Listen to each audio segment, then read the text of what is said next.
2 times 4 gives us 8.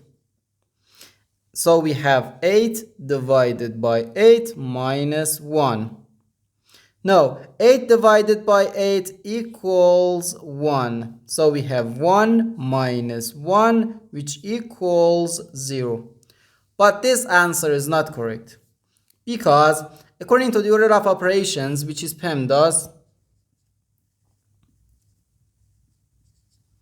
P stands for parentheses, E stands for exponent, M and D stands for multiplication and division, and A and S stands for addition and subtraction.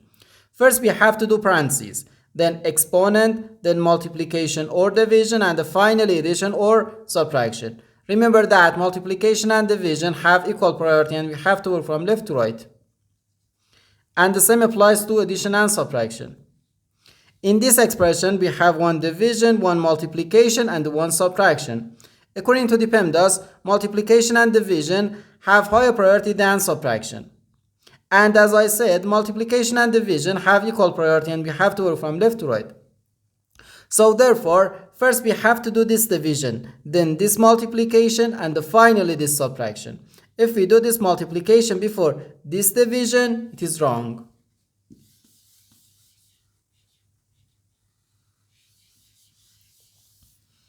So first we have to do this division. 8 divided by 2 gives us 4. So we have 4 times 4 minus 1. Now we have to do this multiplication. 4 times 4 gives us 16. So we have 16 minus 1, which equals 15. And this is our final answer to this problem. The correct answer is 15.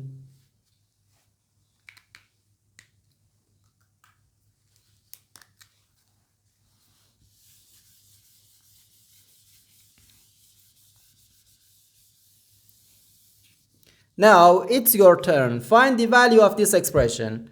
1 minus 8 times 1 minus 8. Leave your answer in the comments.